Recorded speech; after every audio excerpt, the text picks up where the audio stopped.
G'day guys, welcome back to another episode of Flashlight Crazy. Today I'm doing a comparison video on the Weltool W3 Pro up against the Fenix TK30. Let's check them out.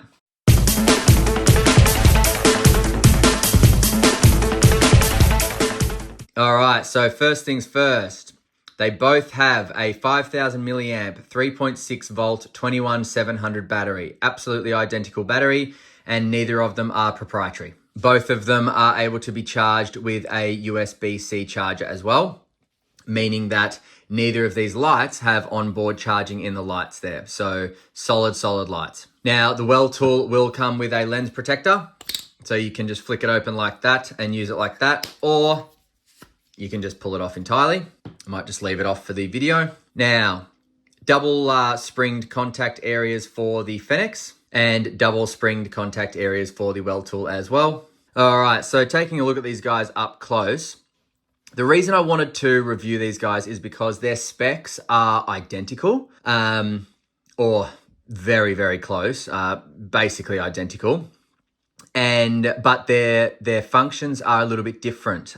So firstly, as you can see here, the Fenix has a side switch, the Weltool does not. So the Weltool can be operated solely from the tail cap, whereas the Fenix, you need to turn the light on and then cycle your modes. So if we just look at the Fenix first, we've got a rather long head. Obviously, you've got your LEP lens down there. You do have some heat sinks at the top of the neck here. You've got your side switch and your battery level indicator there. Moving down to the body, you've got your typical Fenix body, very comfortable body, very long pocket clip, which I really like, and very durable and dense. Nice tension on that, really nice tension. Coming out to the tail cap, it does kick out slightly, which makes for very comfortable holding, guys. You do have a forward clicky, so you can momentary on the same output, which is really nice to see.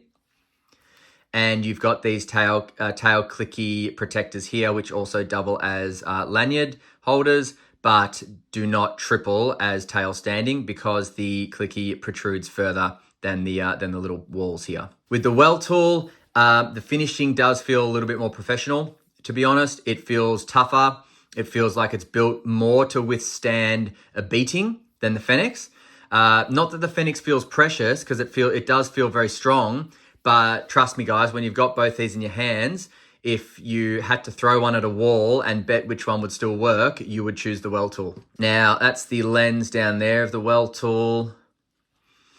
And then, as I said, the finish on this is just remarkable. You've got these anti-roll areas here on the top of the neck. And then moving down, you've got some very strong grip here with the finishing here. Not sharp at all, but very nice. And of course, an absolute bulletproof pocket clip, which, you know, is borderline too tense, but honestly, chuck that on your belt and sprint down the road and you're not even going to feel it move. And then you've got this awesome tail cap, which has got these really nice smooth areas here, which are complemented by these very rough, not very rough, but these more coarse, flat edges at the top. And then look at that for a tail clicky. Protrudes so far, so comfortable, so easy to access as well. And obviously the tail cap kicks out more than the body, so it makes for a very comfortable hold. But the other thing that's really cool about this light, guys, is unscrew the head, chuck it on a short body. So that is something that the Fenix does not have. This light is able to be thrown on a small body, actually two different small bodies. So there's that body and there's that body. So you can take your pick. I kind of prefer this one, just looks a bit better. That looks rather strange. So that is just something to think about if you are looking at buying either of these lights, is that you do have the option of a short 18350 body with the Weltool W3 Pro. Now, another major difference in the UI of these two is that you cannot momentary on the same output with the Weltool because that's how you swap outputs. Whereas the Fenix, you can, because you have to swap outputs with the side switch. So whether that matters to you or not, I don't know.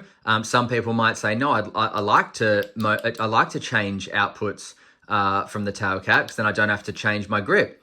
Whereas some people might say, no, I actually want to be able to momentary on the same output, so I like having to change my grip to swap it. Each to their own, but that's probably the biggest difference about these two lights. Now, if we just go over the measurements from head to end of tail clicky, the Fenix comes in at 15.5 centimeters and the Weltool comes in at 16 centimeters. So 0.5 centimeter difference in size. Now, the face of the Fenix width comes in at 3 centimeters and the face of the Weltool width comes in at 3 centimeters as well. Fenix body width is 2.5 centimeters. The Weltool body width is 2.5 centimeters as well. And the Fenix tail cap width is 2.8 centimeters. And the Weltool tail cap is 3 centimeters exactly. So basically everything's the same except the height of the Weltool is 0.5 centimeter taller and the width of the tail cap is, I think it was 0.5 centimeter or 1 centimeter wider. I think 0.5 centimeter wider. Now, which one's more comfortable? Oh, it's hard. Okay, so the Weltool definitely feels more secure in the hand, without a doubt, okay? It feels more secure, but the Fenix is more comfortable. So definitely comfort, I would choose the Fenix, but security, like this light is not getting ripped out of my hands, it'd be the Weltool. And that is because of the extra size of the tail cap. It just locks your finger and thumb in there and it's not going anywhere. All right, so battery and pocket clip included. The Fenix comes in at 213.06 grams. The Weltool comes in at 244.37 grams. So that's another quite significant difference in these two lights. So let's get them both on high. Okay, so that is high. And just make sure, and that is high as well. Okay, so the Fenix on my left, it has a high of 500 lumens. It'll run for 3 hours. It'll reach 1,200 meters. And has a candela rating of 363,866. The Weltool on high, on my right, has a high of 505 lumens. So 5 more lumens. The Weltool has a runtime of 1 hour and 58 minutes. So that's an hour less. It has a distance of 1,205 meters, so 5 meters more, it's claiming. And it has a candela rating of 363,375. So that's actually less candela rating than what the Fenix claims, yet the Weltool claims 5 more lumens and 5 more meters. So I don't know. Now, going to low, low, low. So the Fenix on low has 100 lumens, which will run for 6 hours. It'll reach 600 meters and it is pushed out by 89,600 candela. The Weltool has a low of 102 lumens that will run for 4 hours and 55 minutes. So again, less than the 6 hours on the Fenix. That will reach 536 meters and is pushed out by 72,000 candela. So less of everything except 2 more lumens, apparently. Now, the one thing that Fenix has that the Weltool doesn't is press and hold the side switch and you've got strobe on high, which is very, very blinding, although you would have to be a damn good aim for it to be any use. However, it'd be great for signaling, I suppose. Like, hey, I need help over here. So that could work. Now that's on low again, guys, just a beam profile there. And if I change it to high, beam profile again, a lot of light intensity coming out of both these lights. Now let's take these guys out for some night shots, see how they perform together, and then I will return for some final thoughts on both of them and tell you my choice and why. See you in a sec. Here we have the comparison. They are both on high. On my left is the Fenix TK30. And on my right is the Weltool W3 Pro. Now, all the way over there, I'm struggling to see a difference. 505 lumens is the Weltool, 500 lumens is the Fenix. They are both 1.2 kilometer distances, I believe. And it almost seems like the Fenix might be a touch brighter though, which is weird because Weltool is, oh, maybe not actually. Oh, it's hard to say. They are basically the same light. I mean, really. You're splitting hairs with these two guys. Let's bring it over here. It does seem like the Fenix is brighter actually. I don't know why that is. I mean, it's only 5 lumen difference, so they should be identical. But if anything, the Weltool should seem brighter, surely. Don't know, maybe it's something to do with the batteries. I don't know. Oh, bat. All right, guys. Well, that seems to be a sufficient comparison beam shot, I would say. They're both pretty much identical. Both very, very cool. See you back at the lab. Actually, let's go up the tree again. All right, very good. Love to know your thoughts on this beam shot because they are just too similar to call it, to be honest. All right, see ya. All right, so really interesting because the Weltool claims 5 more lumens, but the Fenix seems to, I don't know, have a bit of a more clearer hotspot at a distance. I'm not sure what that's about. They're pretty much bloody identical, to be honest, but I do reckon the Fenix just had it a little bit over the Weltool in the clarity at a distance. But then, you know, you look and then you look again and you're like, oh, wait, are they the same? So very, very hard to tell. It really is hard to tell. Now, price might come into it, guys, as well, because the Weltool W3 Pro comes in at $480 or $475, I think.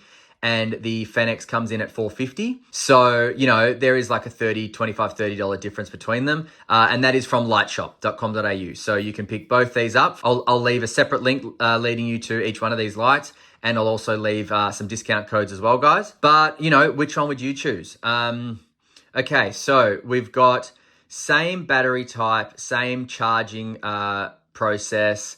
We've got basically same lumens and same throw and everything like that. We've got a difference in how you use the light. So side switch here, no side switch here. We've got strobe with the Fenix, no strobe with the Weltool. For my choice, guys, I would choose the Weltool.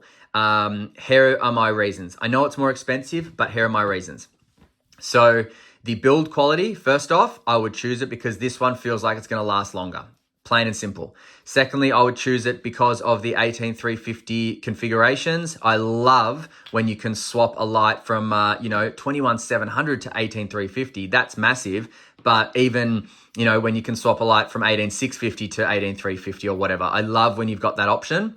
And I like the fact that you only need to use it from the tail cap. I don't like that having to turn something on, swap it around, click, swap it back, you know. Depending on what my applications are for, I don't like to do that. Now, the one, or maybe not the one, but one of the exceptions to that rule for me is the Nitecore P30i. I don't mind having to click it on and then hold it like that because I would only be holding it like that. So that's fine. Whereas this light, I would hold it like that.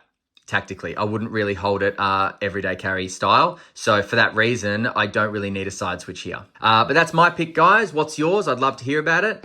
Thanks very much for watching another review on Flashlight Crazy, guys. I hope you enjoyed it. And until next time, stay cool and stay safe. See ya.